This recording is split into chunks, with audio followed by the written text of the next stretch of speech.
যে ৩২ নম্বর ভবনটা ভাঙা হলে কি লাভ? ছোট্ট প্রশ্ন, কিন্তু কি লাভ আসলে? আমি নিজের মধ্যে ভাবছিলাম কি লাভ।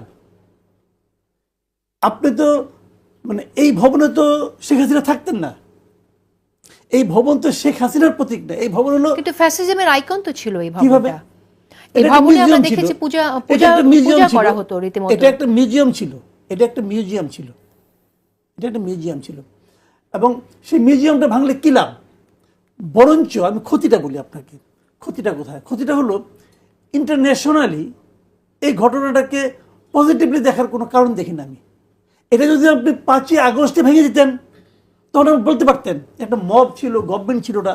6 তারিখে ভাঙতেন, গভর্নমেন্ট ছিল না। 7 তারিখে ভাঙতেন, তাও গভর্নমেন্ট ছিল না। বলতে পারতেন কোনো গভর্নমেন্ট ছিল না, কেউ ছিল। এখন তো একটা গভর্নমেন্ট আছে, লিগ্যাল গভর্নমেন্ট আছে, আমি তো এটাকে লিগ্যাল গভর্নমেন্ট বলি। তো একটা গভর্নমেন্ট যখন থাকে তখন এটা যখন ভাঙা হয়, গভর্নমেন্ট এটা প্রতিরোধের কোনো চেষ্টা করছে? যদি গভর্নমেন্ট প্রতিরোধের চেষ্টা না করে, তাহলে যদি গভর্নমেন্ট এটাকে ভাঙাটাকে লজিক্যাল মনে করে, তাহলে গভর্নমেন্ট নিজেই ভেঙে দিতে পারে, সমস্যা তো নাই কোনো। যদি গভর্নমেন্ট লজিক্যাল মনে করে, গভর্নমেন্ট নিজেই ভেঙে দেখ। আর যদি গভর্নমেন্ট লজিক্যাল মনে না করে, তাহলে এই যে ভাঙতে গেল, আপনি একটা কথা খেয়াল রেখেন, এই যে ভাঙতে গেল একদম লোক গেল, এই যাওয়ার কিন্তু 2-3টা কিন্তু দিক আছে। দিকটাকে 1 নম্বর হলো ফিজিক্যাল একটা প্রবলেম বলি আপনাকে আমি, যে এই মবের মধ্যে পড়েও কিন্তু আহত হইতে পারে, আহত হইতে পারে। তো গভর্নমেন্ট এই রিস্কটা নিচ্ছে কেন? 1 নম্বর। 2 নম্বর হলো এই যে যাওয়া আসার ঘটনা, এটা কিন্তু ওখানে প্রচণ্ড জ্যাম হয়েছিল। আমার বাসা ওদিকে, আপনাদের গাড়ি আমাকে আনতে গিয়েছিল, যেতে পারে না কিন্তু এই মবের কারণে। তবে তো উল্টা হয়ে তাকে আসতে হয়েছে। তো এটা তো মানুষের ভোগান্তি হয়েছে। আচ্ছা, 3 নম্বর যে কথাটা, সেটা হলো ইন্টারন্যাশনালি এই গভর্নমেন্টের আইন শৃঙ্খলা রক্ষার ক্ষেত্রে যে ক্যাপাবিলিটি, এটা নিয়ে কিন্তু প্রশ্ন উঠবে, উঠবেই উঠবে, আপনি ফিরতে পারবেন না। আপনি কাল পরশু দেখেন রিয়াকশনটা কি হয়। এই রিয়াকশনটা আমাদের জন্য, একটা স্টেবল গভর্নমেন্টের জন্য ইতিবাচক নয়। তো এটাকে আমি মনে করি, এটাতে আর বিপরীত দিকে লাভটা কি? আপনার বড় আইকন, আইকন তাহলে আপনি 6 মাস থাকতে দিলেন কেন? তখনও আগুন দেওয়া হয়েছিল, পুড়িয়ে দেওয়া পুড়ে তাহলে আবার এখন কেন? 6 মাস পরে আবার কিন্তু কেন? এটা যে প্রতিক্রিয়া করা হচ্ছে সেটা আপনি নিশ্চয়ই জানেন যে পতিত ফ্যাসিস্ট হ্যাঁ, 6 মাস কিছে? 6 মাস কি চেতনা ছিল না? উনি একটি ভাষণ দিতে চেয়েছেন, সেই তো ওটা সেই কারণেই একটি ক্ষোভ কাজ করেছে, তারা আবার রাজনীতিতে ফিরতে চাইছেন। আমার তারা যদি রাজনীতিতে ফিরতে চায়, বলি যে আওয়ামী লীগ রাজনীতিতে ফিরতে চায়, দেখেন এখানে কিন্তু কতগুলি জিনিসগুলো, মানে আমার বিবেচনা, এটা আমি যেভাবে দেখি আর কি, যে ঘটনাগুলো ঘটেছে গত 17 বছর 18 পর 16 বছর ধরে আওয়ামী লীগ যে অপকর্ম, আওয়ামী লীগ বলবো না, আমি বলবো যে গভর্নমেন্ট, শেখ হাসিনার নেতৃত্বে যে গভর্নমেন্ট ছিল এবং তার নেতৃত্বে যে আওয়ামী লীগ ছিল, তারা সারা দেশে যে সন্ত্রাসের রাজত্ব কায়েম করেছে, যে আপনার মানে সব দিক দিয়ে যে ফ্যাসিবাদী শাসন কায়েম করেছে, এর জন্য দায়ী ব্যক্তিদের আমি মনে করি প্রত্যেকটা লোকের শাস্তি হওয়া উচিত। এমনকি যদি উপজেলা পর্যায়েও কেউ করে থাকে কাজ, তারও শাস্তির আওতায় আনা উচিত। এটা আমি মনে করি, আমি পার্সোনালি এটা মনে করি। শেখ হাসিনা তো আনাই উচিত, তাকে শাস্তি দেওয়া উচিত।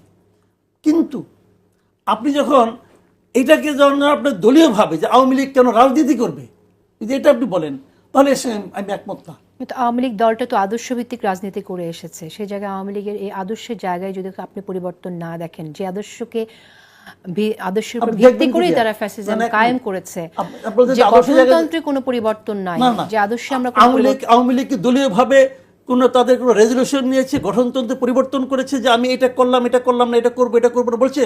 বলেনি। এটা হলো আওয়ামী লীগের যিনি নেতা ছিলেন তিনি এই কাজগুলি করেছেন। দেখেন আমি একটা কথা বলি, এই যে আমাদের একটা সংবিধান ছিল, এই সংবিধান কোথাও লেখা ছিল যে প্রাইম মিনিস্টারের বোন প্রাইম মিনিস্টারের সঙ্গে সকল রাষ্ট্রীয় অনুষ্ঠানে যাবেন? আছে লেখা? নাই। তো উনি তো নিয়ে গেছে না? তার মানে উনি এই দেশটাকে ওনার দেশটাকে ওনার প্রত্যেক সম্পত্তির মতো ব্যবহার করেছে, গাইড জোরে করেছে। সংবিধানের জোরে একটা আছে, সংবিধান তাকে প্রশ্ন করার জায়গা দেয় নাই, এটার জায়গাটা আছে, অস্বীকার করবো না আমি। কিন্তু উনি তো তাও লেখা নাই, কিন্তু উনি ওটা নিজের মানে ব্যক্তিগত যে স্বৈরাচারী মনোভাব, তার কারণে এটা করেছেন। তো আপনি যদি মনে করেন যে আওয়ামী লীগ দলটা ইটসেলফ স্বৈরাচারী, আওয়ামী লীগ দলটা, তো দলটাকে নিষিদ্ধ করে দেন। নিষিদ্ধ করেন না কেন? আপনি কি মনে করেন যে নিষিদ্ধ করা উচিত? আমার মনে করে আসা যায় না। তো আমি তো আপনার মত জানতে চাইছি। না, আমি এই প্রশ্ন তো আমার জন্য অপ্রাসঙ্গিক। আমি তো এই দলে আমার যদি আমাকে জিজ্ঞাসা করেন, আমি যখন জামাতকে নিষিদ্ধ করে আমি বলেছিলাম, তখন আওয়ামী লীগের শাসনামল, আওয়ামী লীগ শাসন আমলে জামাত নিষিদ্ধ করার সময় অনিয়ারে আমি বলেছি আমি কোনো দলের নিষিদ্ধ চাই না, অর্থাৎ আপনি নিষিদ্ধ চান আমি না, কোনো নিষিদ্ধ দল, করা এবং হতে আমি চান না। হিজবুত তাহরিরও নিষিদ্ধ করে, আমি ওটাও নিষিদ্ধ করার বিপক্ষে। আমি মনে করি প্রত্যেকটা লোককে তার কথা বলতে দেওয়া উচিত, জনগণ সিদ্ধান্ত নেবে কে থাকবে কে থাকবে না।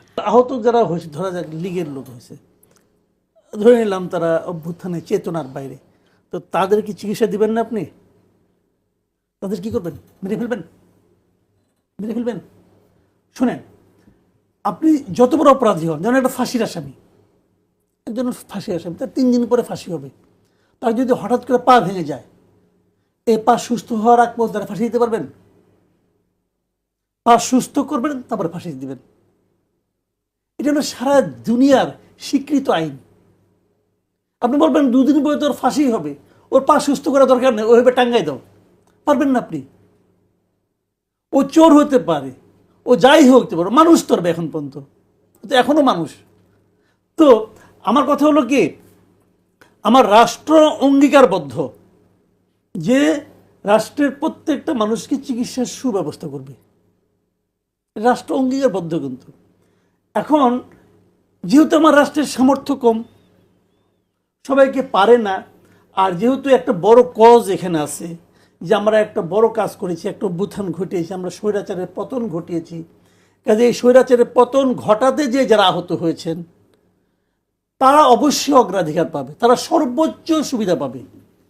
কিন্তু 6 মাস পরেও যদি আহতদের শীতের রাতে রাস্তায় নামতে হয়, সেখানে আহত লীগ থাকুক আর আহত শিবির থাকুক, অথবা আহত বৈষম্য বুঝে ছাত্রদল থাকুক, না না, গণ অভ্যুত্থানে যারা আহত হয়েছে অংশগ্রহণ করে এই অভ্যুত্থানে এটা আপনি এখন তাদেরই তো প্রমাণ করবেন, একদিন আপনার পরে কেউ প্রমাণ করবে, তখন চিকিৎসা প্রমাণ করেন নাই ঠিকমতো দেওয়া হয়নি ভাই, বলে একটু ঝামেলা আমরা আছে, অভিযোগ শুনছি। নাহলে তো এই পর্যন্ত আসবে কেন?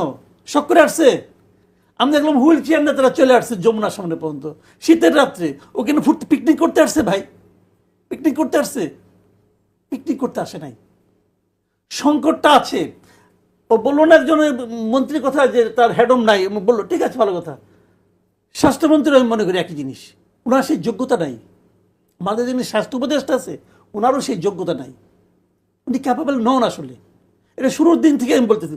এবং এই ঘটনার এই যে এখন যে চিকিৎসাটা চলছে, আমি তো নিজে, আমার সঙ্গে একটা প্রোগ্রামে হাসনাত আব্দুল্লাহ ছিল, এটা হলো আপনার অগাস্টের খুব সম্ভবত 15 কি 16 তারিখে, ওই সময় হাসনাত আব্দুল্লাহ অভিযোগ করতেছিল যে 7 দিন হয়ে গেল আপনারা কি করতেছেন, এবং যতটুকু চিকিৎসা এখন হচ্ছে এটাই ছাত্রদের দাবির কারণে হচ্ছে, ওনার যোগ্যতার কারণে হচ্ছে না।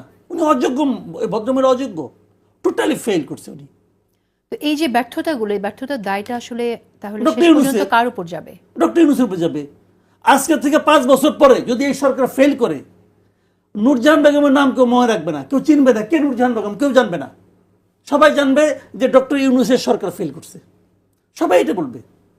এবং এই আহতগুলো থাকবে, এই আহতদের মধ্যে অনেকে আজকে থেকে 3 বছর পরে আপনি পাবেন যে ওইজনকে তারা বলবে আমি সুচিকিৎসা পাই নাই, এবং তাদের সেই দাবি যথার্থ দাবি পায় নাই। ভাই এই দেশেই সব জায়গায় এক জায়গায় আনতে হবে, এই দেশে কি প্রত্যেকটা মেডিকেল কলেজগুলোতে যে লোকটা আপনার মনে করেন পঞ্চগড়ে আহত হয়েছে, যে লোকটা ময়মনসিংহে আহত, ঢাকার আর দোকানে তো ওই মেডিকেল কলেজে পর্যাপ্ত যন্ত্রপাতি আছে। আপনি প্রত্যেকটা মেডিকেল কলেজে একটা করে ওয়ার্ড খুলেন, বলেন যে এটা হলো আপনার ওই জুলাই অভ্যুত্থানে যারা আহত তার জন্য এই ওয়ার্ডটা করেন না রে ভাই, সমস্যাটা কি? যদি লোক না থাকে তো অন্য লোক ঢুকবে, কিন্তু ওদের অগ্রাধিকার, ওদের ওয়ার্ড করেন না, করতে সমস্যাটা কি? করে নাই কেন? আসলে সদিচ্ছা এবং জানা যে আমাকে কি করতে হবে, কিভাবে করবে। আমি আরেকটা কথা বলে শেষ করি এখানে, কিভাবে করবে।